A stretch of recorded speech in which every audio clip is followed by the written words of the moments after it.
To her young mind, she couldn't have been more than 9 on that day. It seemed like a million bottles of all shapes and sizes stared back at her from inside the cleaning cupboard. Some of them were still entirely full, most of them were covered in something sticky. No one had taught her how to clean or which products to use for which purpose, but in the end she settled on an all-purpose bathroom cleaner and went to find the mop. In later years, she would recall the event, and that familiar feeling of fear would return. The terror at the idea of not having cleaned thoroughly enough, a sense that no amount of scrubbing or washing would ever really rid her of the filth, and that no matter what she did, it would always cling to her. But nonetheless, she found a mop and a bucket, poured some hot water, and, as best she could, set out to clean up the old woman's puke from the floor. It wasn't the last time she would have to choose between dozens of previously unused cleaning products. It wasn't the last time she had to clean up after the old woman. It wasn't the last of anything. It was, in fact, the first of many trials and tribulations. This became the theme of her life, being woefully unprepared for the challenges ahead, no matter how small, and attempting to face them to the best of her abilities. It was always the same. Life would throw a new difficulty at her, and she would painstakingly adjust to it over time with great difficulty and a lot of effort. And just as she had adjusted to the new hardship, the new stress in her life, something else would come along to make things just a little more difficult than she was, at the time, capable of handling. And every time she felt just a little bit older and just a little bit more tired, and her soul ached with the years, with having been old and tired since early childhood. And between the never-ending fits of growing up, growing old, and growing tired, she had terrible, painful moments of weakness. And in these moments of weakness, some small part of her that was and forever will be, despite everything, still a child, would scream and cry out for the attention and love that it desperately needed. And no one would come, not once. And the pain would be worse each time, because each time she would remember the accumulated hurt from all those times that no one came. And she would cry and hurt and scream and hate. And the hurt would not go away, even after the tears had finally stopped. And nothing around her changed.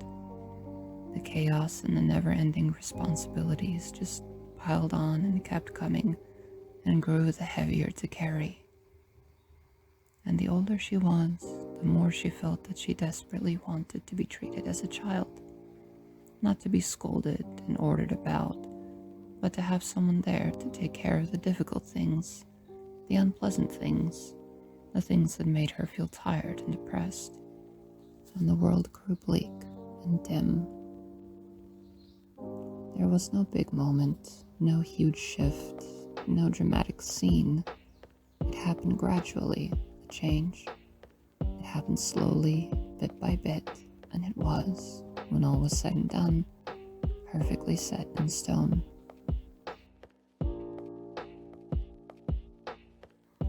As the years went by and her mind and body grew ever more tired and ever more adjusted to the difficulties, the child and the adult in herself came closer and closer, and did not merge, but each took up their respective roles.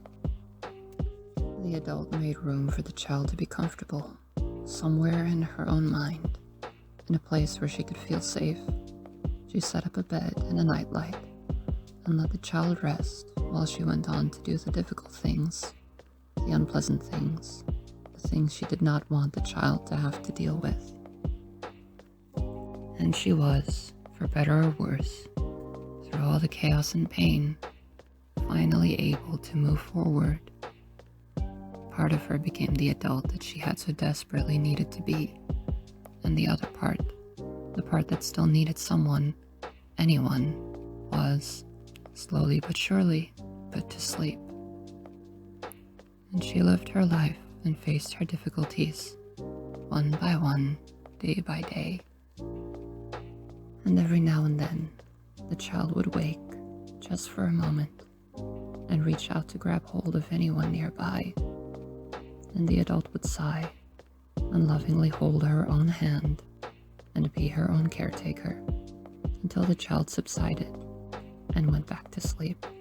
And she would return to her post as the adult and know that it would never get easier or more pleasant, but also that the part of her that couldn't deal with it, that wasn't capable of handling the pressure, would be all right. Subsequently, so would she. And every night, after a long and difficult day, she would enter the room she had built for the child, the comfortable room, the cozy room, and lay down next to herself and fall asleep in the dim light as she and the child almost, ever so almost, became one. Thank you for listening and watching. All links and references are in the description below.